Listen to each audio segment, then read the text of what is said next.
I sing a song, page 41, A89.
In the name of the Father, and of the Son, and of the Holy Spirit. Amen. The grace of our Lord Jesus Christ, and the love of God, and the communion of the Holy Spirit be with you all. And with your spirit.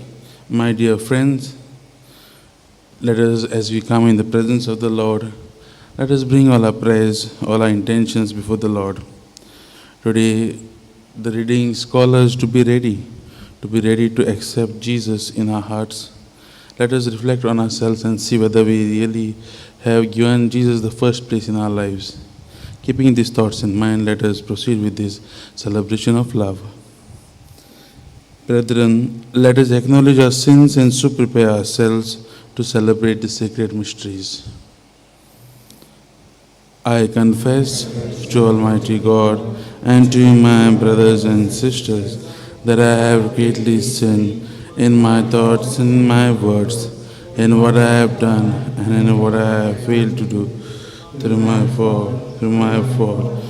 most grievous fault. Therefore I ask Blessed Mary, Virgin, all the angels and saints, and to my brothers and sisters, to pray for me, the Lord our God. May Almighty God have mercy on us, forgive our sins, and bring us to everlasting life. Amen. Lord have mercy. Lord have mercy. Christ have mercy. Christ have mercy. Lord have mercy. Lord have mercy. Let us pray. Almighty ever-living God, grant that we may always conform our will to yours and serve your majesty in sincerity of heart, through our Lord Jesus Christ, your Son, who lives and reigns with you in the unity of the Holy Spirit, one God, forever and ever. Amen.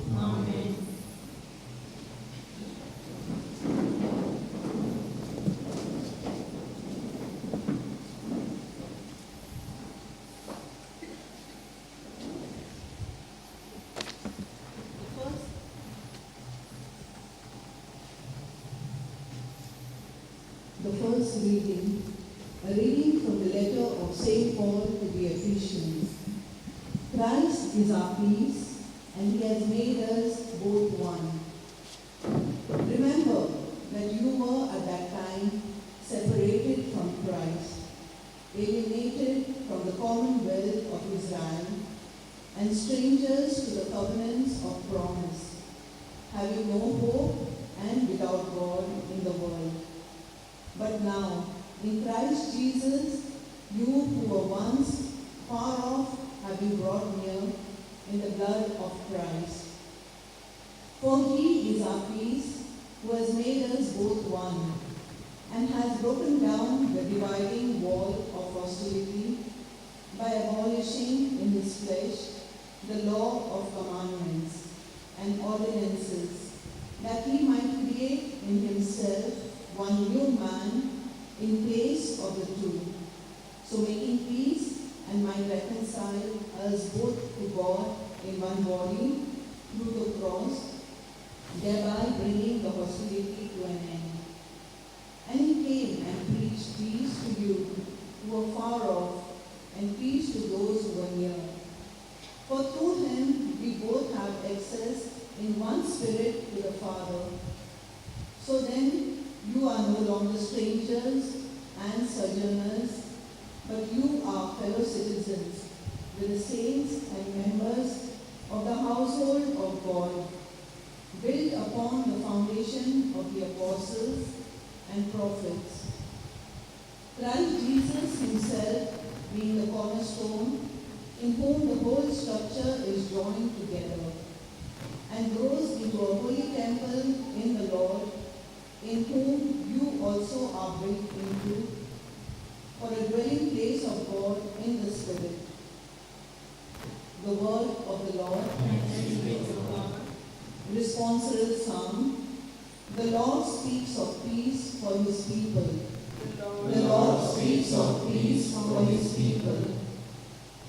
I will hear what the Lord God has to say, a voice that speaks of peace.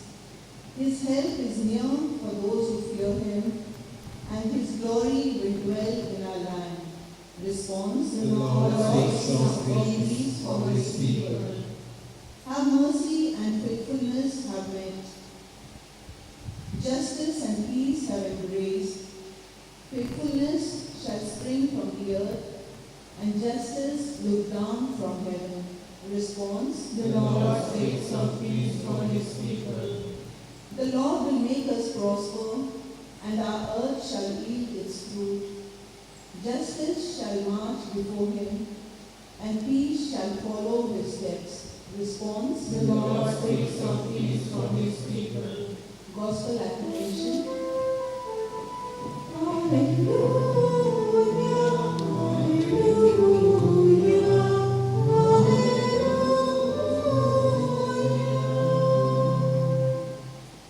Your words, Lord, are spirit and life. You have the words of eternal life.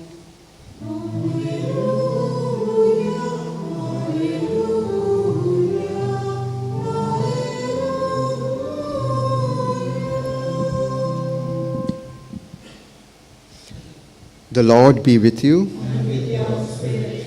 A reading from the Holy Gospel according to St. Luke. Glory to you, O Lord. Jesus said to his disciples, "Let your loins be girded and your lamps burning, and be like men who are waiting for the master to come home from the marriage feast, so that they may open to him at once when he comes and knocks. Blessed are those servants whom the master finds awake when he comes. Truly, I say to you, he will gird himself and have them sit at the table, and he will come and serve them.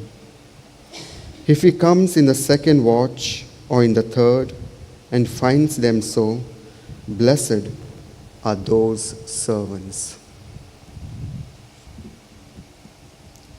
This is the gospel of our Lord. Praise you, Lord Jesus Christ.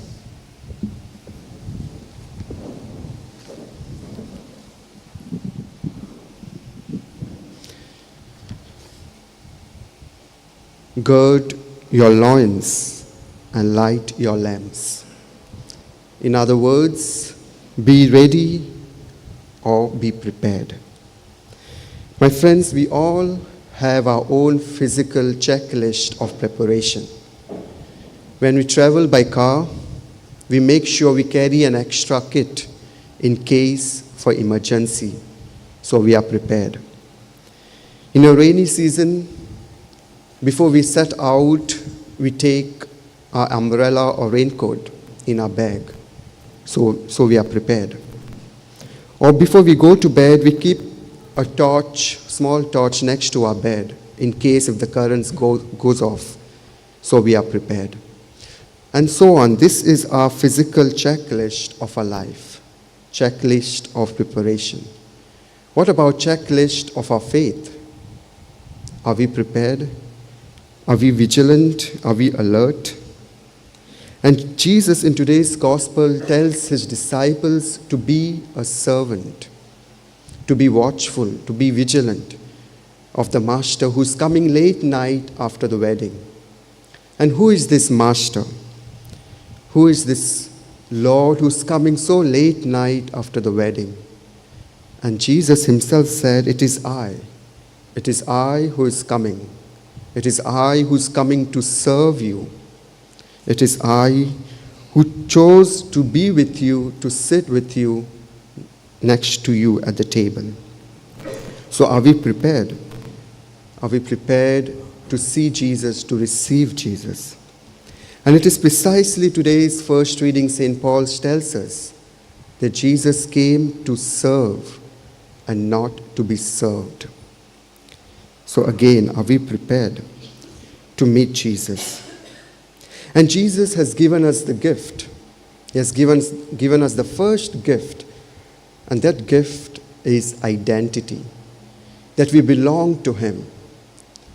He has given us the citizenship, he has given the membership, that we belong to him, to his body.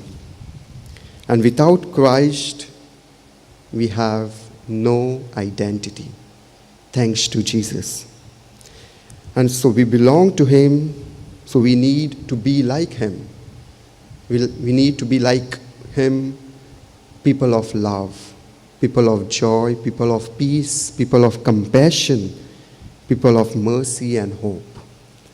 And when we fail to become people of hope, love, joy, compassion, we fail to be like Jesus.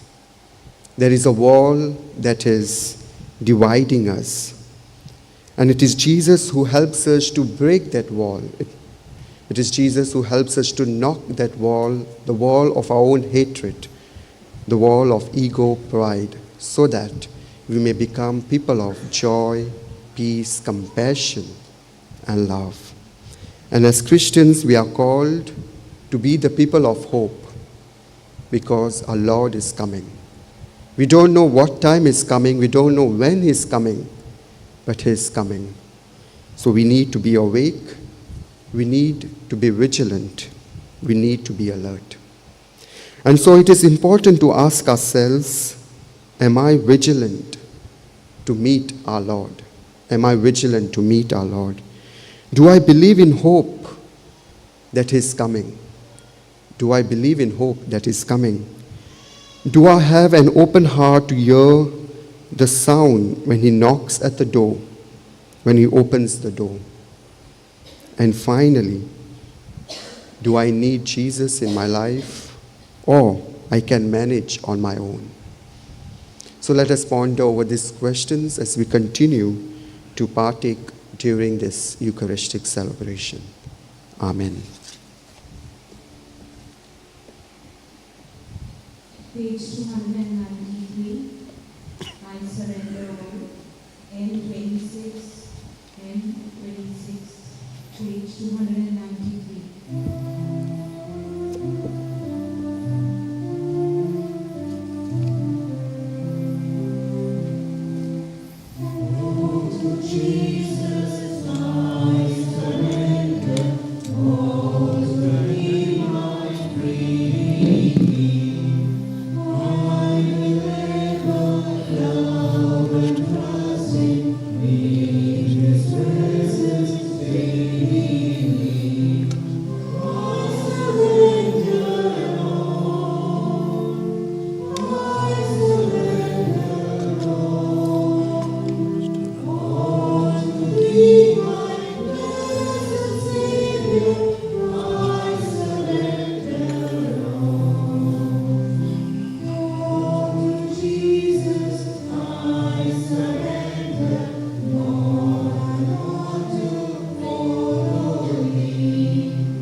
Pray, brethren, that my sacrifice and yours may be acceptable to God the Almighty Father.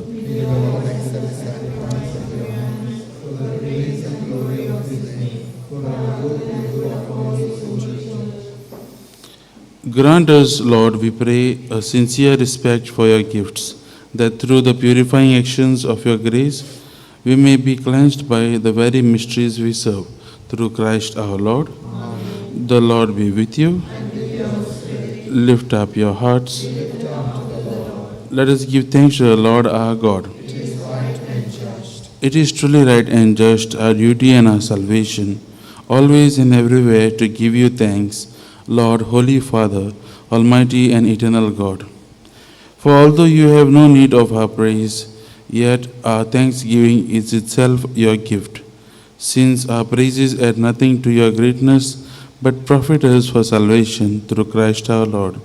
And so, in company with the choirs of angels, we praise you, and with joy we proclaim, Holy, holy,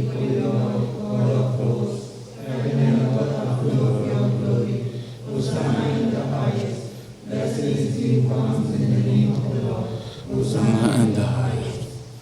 You are indeed holy, O Lord, the fount of all holiness. Make holy, therefore, these gifts, we pray, by sending down your Spirit upon them like the dewfall, so that they may become for us the body and blood of our Lord Jesus Christ. At the time he was betrayed and entered willingly into his passion, he took the bread and, giving thanks, broke it and gave it to his disciples, saying, "Take this, all of you, and eat of it, for this is my body, which will be given up for you."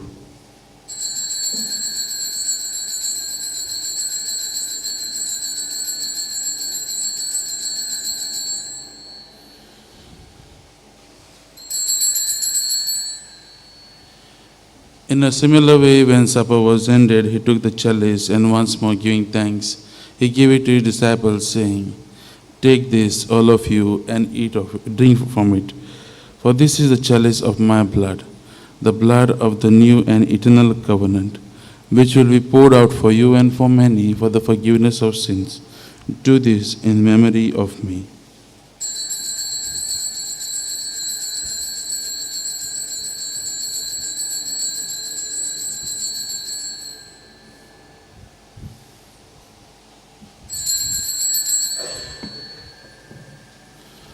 The mystery of faith.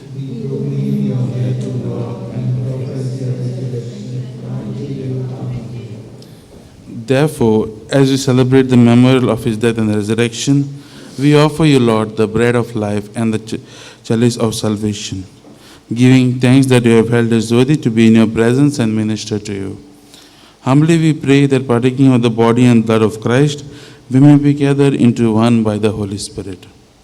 Remember, Lord, your church spread throughout the world, and bring her to the fullness of charity, together with Francis our Pope, Philip Neri our Bishop, Simeon our Auxiliary Bishop, and all the clergy. Remember also our brothers and sisters who have fallen asleep in the hope of the resurrection, and all who have died in your mercy. Welcome them into the light of your face. Have mercy on us all, we pray, that with the Blessed Virgin Mary, Mother of God, Saint Joseph, her spouse, with the blessed apostles, and all the saints who have pleased you throughout the ages, we may merit to be co-heirs to eternal life, and may praise and glorify you through your Son, Jesus Christ.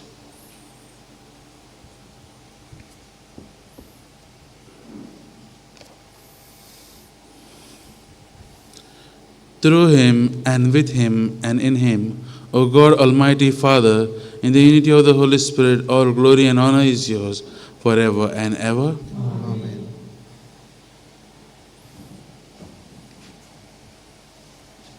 At the Saviour's command and formed by divine teaching, we dare to say, Our Father, who art in heaven, hallowed be thy name. Thy kingdom come, thy will be done, on earth as it is in heaven.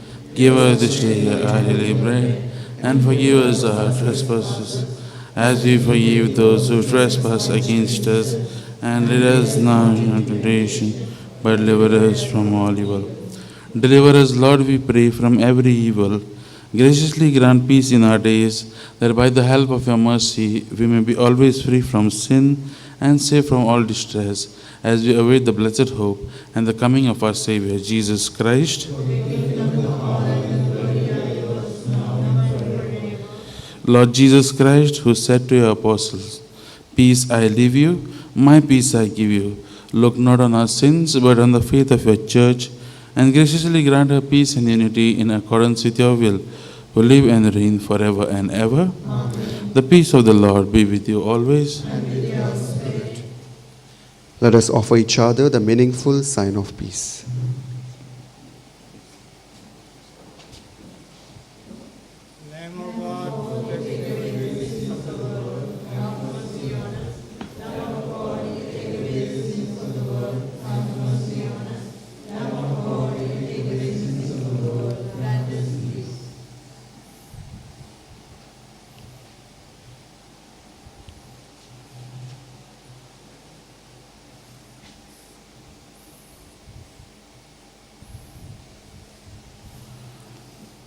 Behold the Lamb of God, behold him who takes away the sins of the world. Blessed are those called to the supper of the Lamb. Only Savior, and my soul shall be.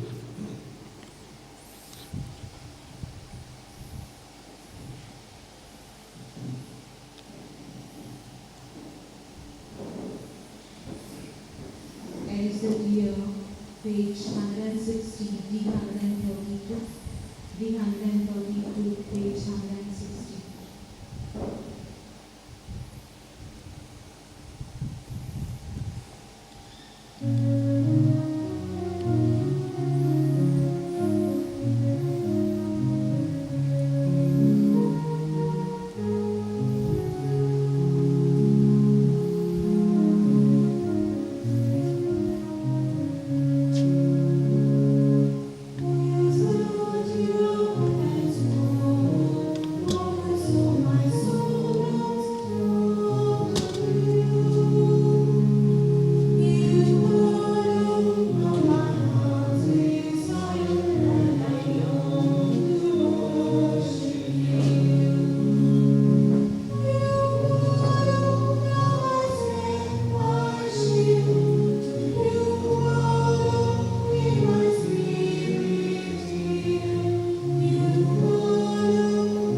Let us pray. Grant, O Lord, we pray, that benefiting from participation in heavenly things, we may be helped by what you give in this present age, and prepared for the gifts that are eternal, through Christ our Lord. The Lord be with you, and may Almighty God bless you, the Father, the Son, and the Holy Spirit. Go in peace, glorifying our Lord by your life. Prayer to Saint Francis Xavier. O devoted servant of God, Saint Francis Xavier, your heart was burning with love for Jesus. Impelled by this love, you went from country to country and spent yourself unto death to proclaim the name of Jesus and good news of salvation. That is why the Father filled you with glory in heaven and preserved your body from corruption here on earth. Filled with joy for these unique gifts, we joined you in praising the Father. And now we ask your intercession for ourselves.